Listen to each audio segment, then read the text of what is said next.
Welcome to Two Humans Talking, the podcast that talks about what it takes to be healthy and stay healthy in a modern, fast-paced world. I'm Tiffany Simms, your host, and today we are talking about burnout. We've all experienced it at one time or another where we have just felt like we are on a hamster wheel and we didn't sign up for, and we're looking for the exit. And so today, Desha and I are going to be talking about what that has looked like for us, what we have learned in the process, how we share that with other people so that you don't have to stay stuck any longer than you've already been there. So, Desha, thank you so much for being here. You're So such a delight. thank you for having me. So welcome. Ladies, behind the scenes, before we hit record today for this episode, we have just been laughing about life and the irony of things and random buzzwords that I've been saying. My word today is like, cool, cool, got it. And so I just really want to bring this human to you who is just that, a human who has a story, who has struggled through some stuff, has learned some things along the way, and just bring that to you. So, Desha, as we're hopping in, can you share a little bit about what about you and what makes you sparkle out in this world that just makes you you? Yeah, so Desha Griffith, and I am a success coach. I help my clients create goals and actionable items that they have been suffering with. I started coaching through corporate America, and I just realized that, hey, this is something that we could bring to the public. In the past, coaching has been something executive C-suite people have used to help them better their lives. And I really felt like there should be an opportunity for everyday people to be able to grow through the coaching. And I also host wellness retreats, and that came from burnout. A lot of the coaching conversations I was having with women, and including my own personal past, I see that you have to focus on self care to also grow and to succeed. So, there started the conversations of the burnout that women are having, the stress, the anxiety, the pressure that we have on ourselves every day, and what we need to do to kind of start combating and having those conversations around that type of stuff. Oh, there's so much gold in there. And I was like, I want to unpack this and I want to unpack that. But Yeah. first, the first question I think I want to ask you is what do you like, how do you describe burnout? Like, what is burnout in your words and your experience? Well, burnout could be a lot of things for a lot of people. For me, it was ignoring the stress of everyday life and career to the point where I could not, I was forcing myself out of bed. I was forcing myself to get things done. It was not listening to my body, not listening to myself to the point where I couldn't everyday things that just happen naturally, just it was a major struggle. It was a major struggle to do things. And I think we're such in a society where it's like grind, grind, do, push, push. But you have to listen to your body before it tells you we're not doing it anymore. What kind of words were you using to describe your day back then? So the word busy, stressed, um, didn't have time for myself. During those times, you're not eating on time. You're not, I just felt the words were just chaotic. Those are some of the words that are coming up. Yeah. I haven't really actually thought about this in a really long time. And so like the words that were coming up for me back then were, like you said, busy. Oh my God, how are you? Busy. So busy. I don't have time to breathe. We just got to get through this season. Or I just got to get through the day. I'll worry about tomorrow. I just got to get through today. Or I'm in a hurry. Like, what do you need? I'm in a hurry. Things like, I don't have time for that. Whether it was something in my personal life that friends were asking me to go spend time with them, or my boss was asking me to do something, like the words were like, I don't have time for that. Yes. Where would Yes. you like me to magically create time for this? And I noticed that like my eating was a lot of comfort foods and sweets and caffeine, Sometimes trying to just, yes. And what Mhm. I know now was like my body wasn't wrong for wanting those things. My body knew that it needed energy and it didn't have anything to run on. And I just didn't know that I needed like fiber-filled carbs and real food. I was just, what was the quickest thing I could get my hands on because I knew that it would be a burst of energy to get me through the next chunk. Correct. And for me, I don't know if you relate with this, I just felt like the weight of the world was just sitting on me and I didn't actually know how to breathe or get through it. Absolutely. Absolutely. Another word's Did you? coming, neglect. Yeah. I don't know that I would have used that word then. I That's see it and good. use it Yeah. now looking backwards. But if I am a woman sitting in it, I don't know that I'd associate with that word. What word would you associate with if you put yourself back then? I don't know if a word, but I would just, like you said, I need to get it done. You have your list. You're very focused on prioritizing your list and all your things that you need to do, and you're not even thinking of yourself. So because you're not thinking of yourself, you're not in tune with what your body is telling you. You're not in tune with what your mind, or, like you said, the lack of appetite, the sleep, you know, you're not in tune with how your body feels or what you even need. I think you're just so focused on your future focused. Um, and that sometimes when you're too future focused and not in the present, you'll miss those signs. And that's when the stress and the burnout will start to creep in. Do you want to know what the two things that like really just like screamed in my brain were? Mhm. The thoughts I had, one of the thoughts that I had, big thoughts, was what if I really am not cut out to do this? What if they find out I'm a fraud and that Mhm. I can't handle it all? Then what did I work so hard for? Like that Yes. fear of other people's judgment. So I kept pushing through thinking that like this was a me thing and a me Mhm. problem. And then the other one was a lot of drives home thinking about what it would be like to like run away, Mhm. start over. Like I just need to run away and it'll all be better. Or what if I just lived under a bridge? Like I'm sure that's stressful, but like it wouldn't feel like this. I feel like it would be more enjoyable than this. Yep. Yep. So That's I share that because like I know there's a woman listening who's having these internal thoughts with herself and she's ashamed of them. Mhm. Mhm. And so And how did you, oh, sorry, go ahead. I was gonna say, sometimes we pile on things instead of being sitting with ourselves.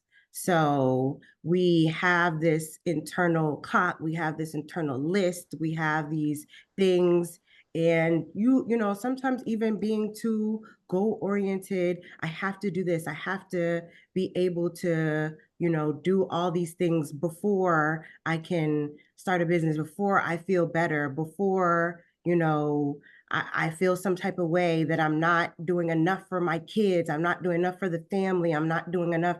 So you try to put 100% into all these boxes, and you cannot put 100% in these boxes, and you deplete yourself.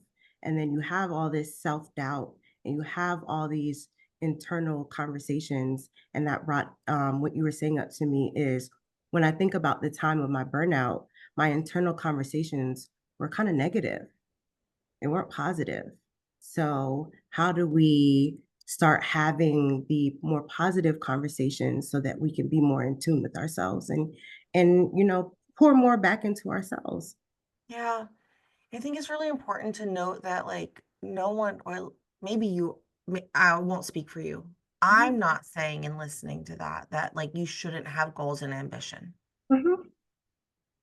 It's just like how we're going about it. And like you can't actually achieve your goals and be ambitious if you're running on fumes. And so there's like some adjustments that need to be made so it actually feels good while Yes. you're doing it.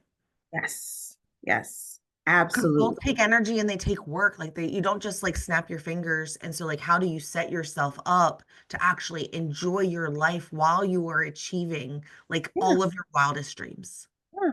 It's having that conversation with yourself and making sure that you have that balance, right? Because, like you said, everybody has goals and it's okay to achieve them, whatever they are, personally or professionally.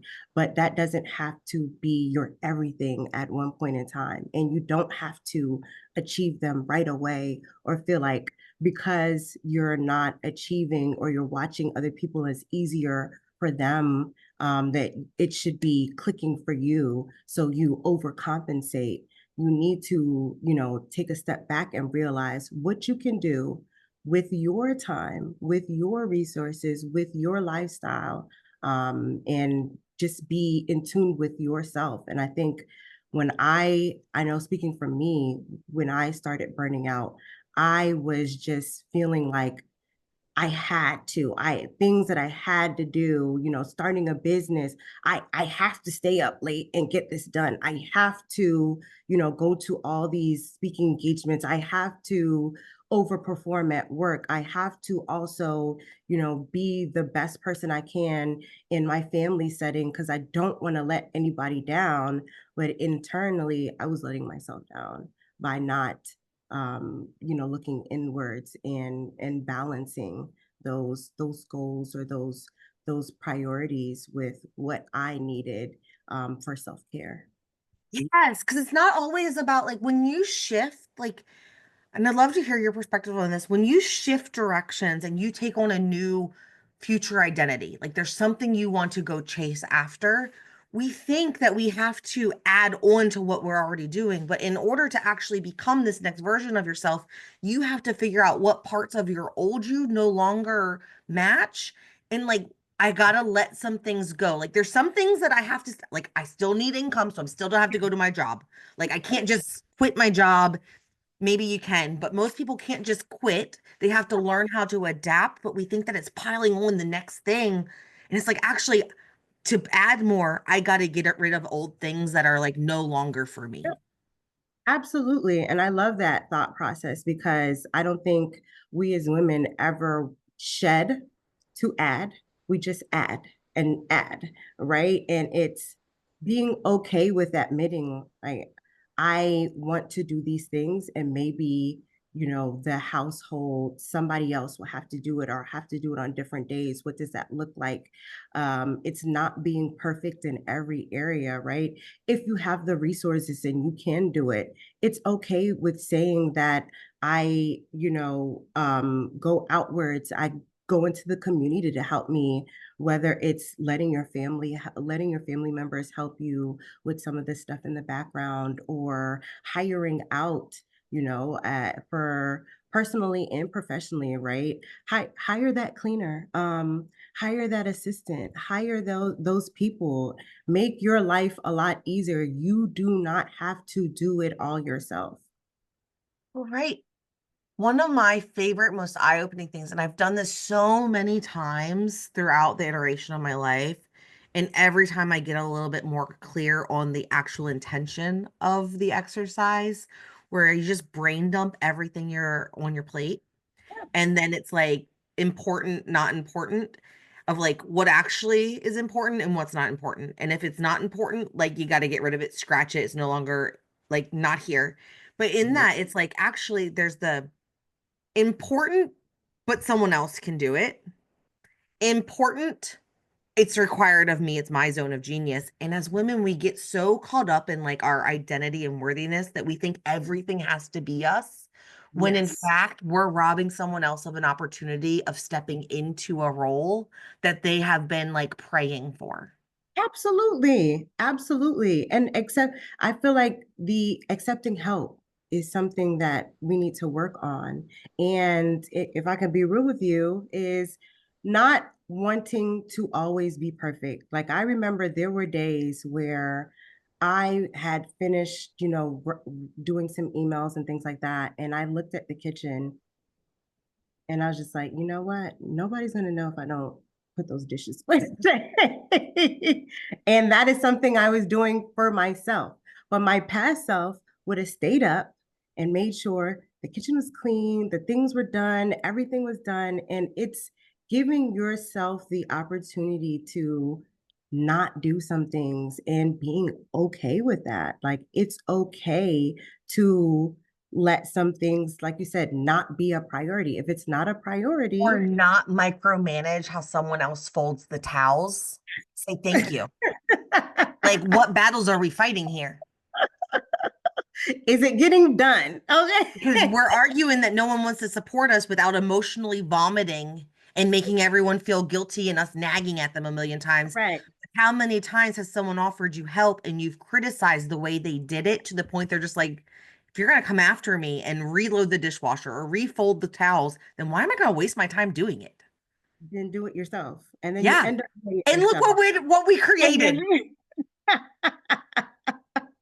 The same at work too. absolutely. Yeah, you gotta allow yourself to be able to be open and honest about, like you said, those priorities. And getting accepting help means accepting that help, however it comes sometimes, you know, Yeah. being open to, like you said, if I'm allowing my husband to fold the Allowing. because sometimes that's what it feels, right? Like I'm so in control of everything. Okay, I'm gonna allow you to fold it, but you got to do it that way. And it has to be, you didn't put it in the right spot. And I got to tell Get you mad at about them for acting like we're their mothers this. when that's what we cultivated. But I love the fact that you were talking about here's a list and all the things that are not priority, give it to somebody else and let it go. Yeah. Let it go. And I think this exercise needs to be done in business so much more than it is because how many things, how many tasks and reports and meetings got added in response to something and that thing's been resolved, but we're still carrying the band-aid. And so it's like, actually, this, we don't need to do this anymore. Let's scratch it out and like actually free up space for us to breathe around here. Absolutely. Absolutely. Absolutely. We don't always have to be on 100 all the time. That's not sustainable. And that brings us back to that's where the burnout starts happening. If you are in your life right now and you're always on 100, and I remember one time I went to the doctor and she asked me, "Are you stressed?" And I looked at her like, I don't even know what that feels like. It's today Monday. I don't, so it's like you're Am I up. breathing? Yes, you're operating on this level all the time and recognizing that, okay, having that conversation, oh, wow, they're talking about some of the stuff that I'm going through. Maybe I am, operating on a level that really isn't healthy or sustainable. Mm. Are you open to like a challenging thought I just had? Yeah. So when you said operating at 100, like I felt like a little trigger inside of me because I always want to be 100% myself. And so the thought of operating at 90% of myself feels like I'm not actually honoring me. Whereas like my brain went to like, oh, okay, but what if I like paint that picture to where she's calling 100 was like my operating at 1,000 when Mhm. 100 is full me. And so like I don't know if that was a challenge as much as it was just like a genuine sharing of the internal things that were happening in my brain.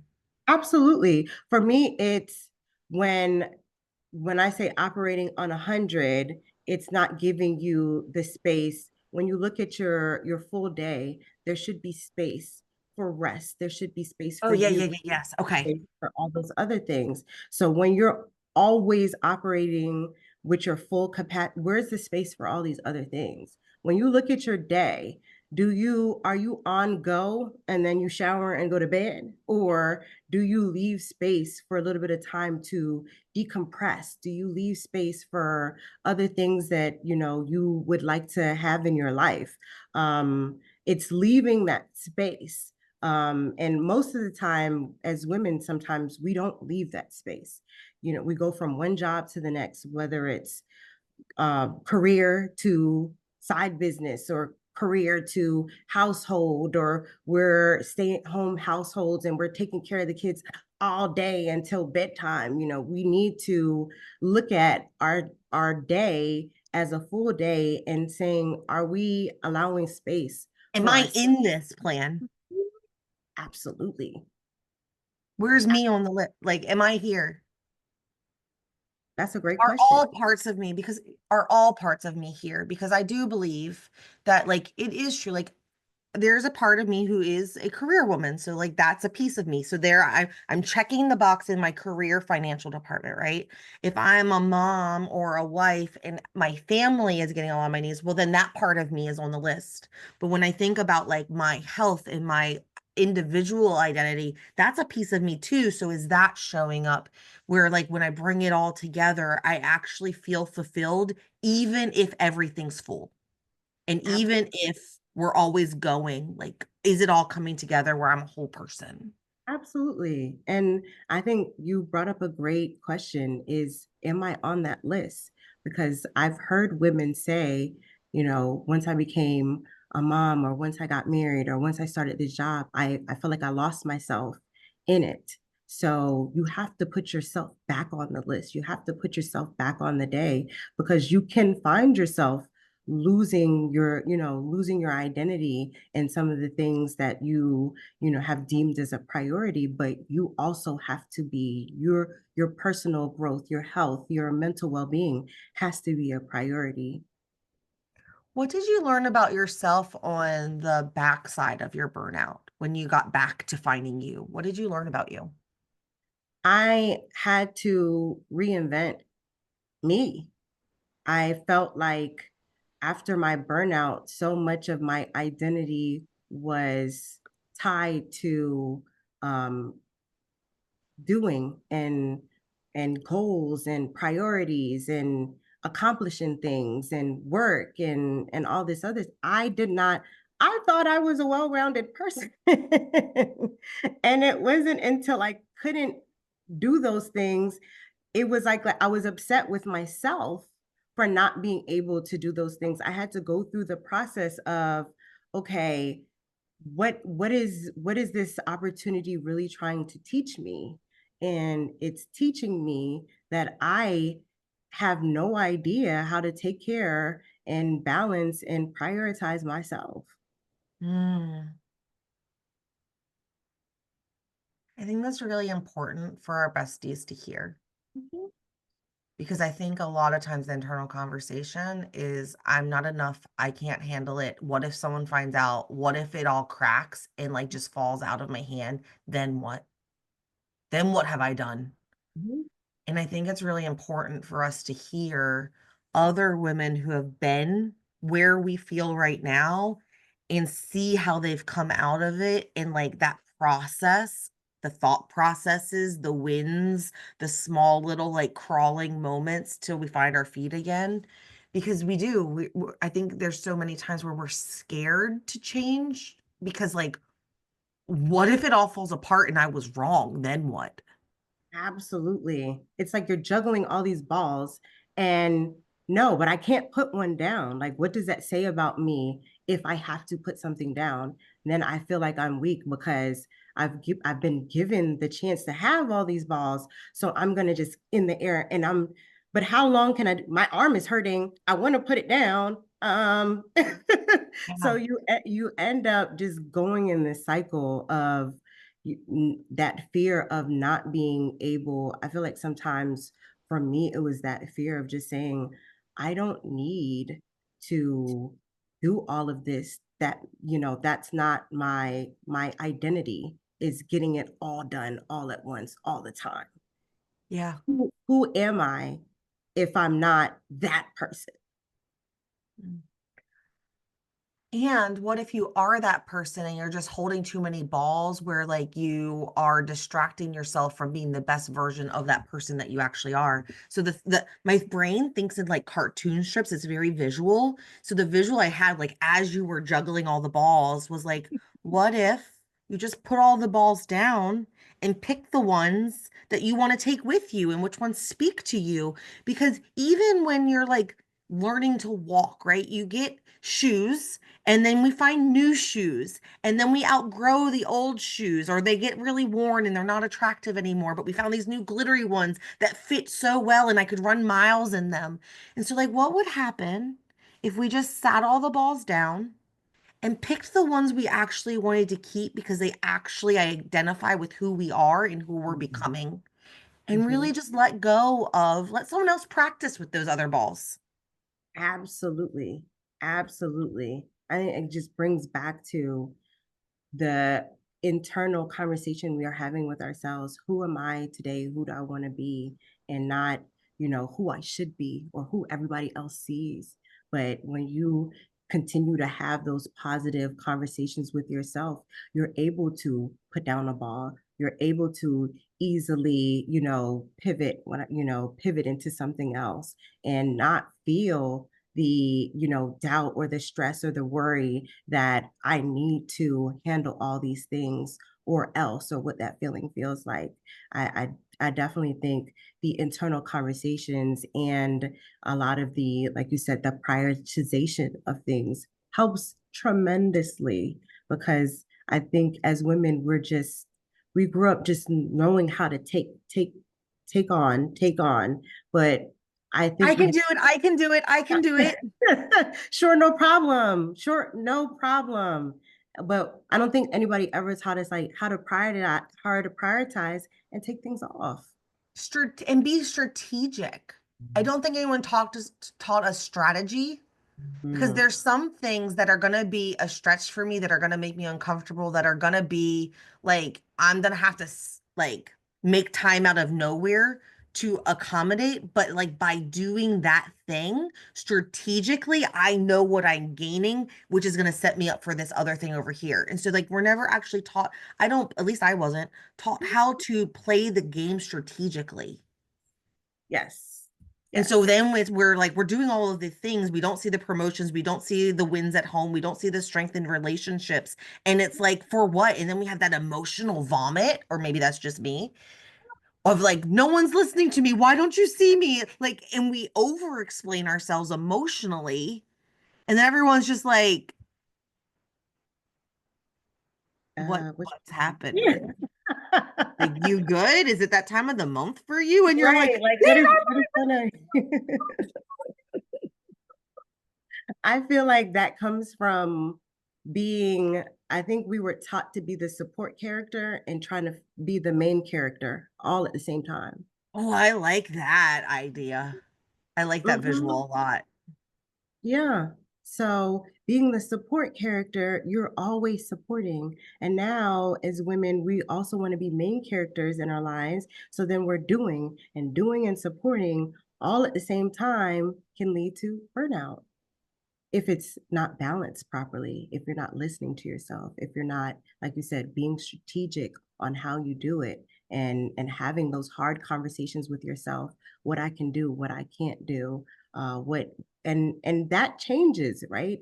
There are seasons for everything, and in each season you'll be able to do different things.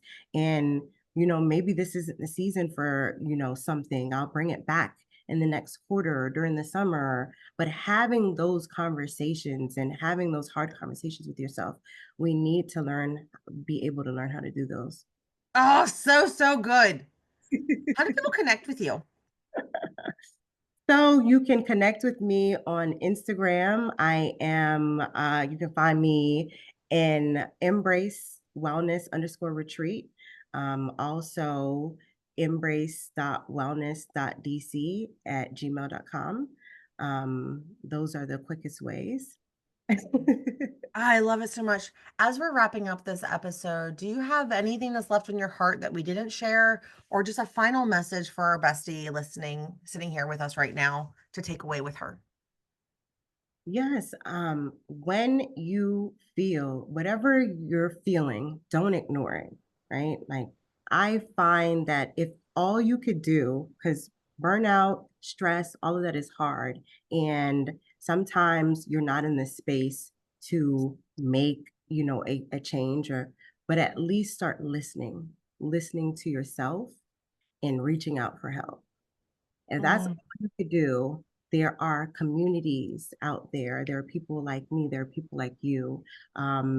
If all you could do is fit in some time to listen to somebody, to listen to a podcast, to listen to yourself until you get to that space where you're comfortable with making decisions and changes, I would say take anything that you can, because sometimes you feel like I have it, I can't do it right now, Desha. Like I have to do all these things.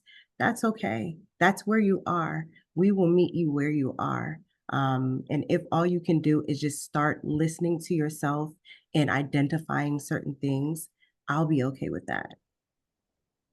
Such a good message. And recognizing that learning to listen when you weren't raised and taught to, it takes practice. Mhm. And so you just have to set the intention of, I'm going to learn who I am and how to listen. Yes. Oh, so good. Deja, thank you so much for being here. This was such a great chat. So with Thank that, that's Two Humans Talking, and I'll see you next time. Bye. you. Thanks for watching. I hope you found this episode as inspiring and actionable as I did. If you're ready to stop just surviving and start living a life where your health, your relationships, and your career work together without the burnout, then it's time that you join the Modern Women's Society. Inside, I'll walk you through my life GPS system, a proven blueprint to help you have it all while thriving. You'll gain tools, coaching, and the kind of clarity that brings big dreams to life without the stress, overwhelm, guilt, and shame that the modern woman is used to. We're going to create a life where you feel energized and excited to wake up every day and fulfilled when you put your head on the pillow. Click the link below to learn more and join countless other women who are redefining success on their terms. Because the life you've dreamed about is closer than you think. I'll see you on the inside.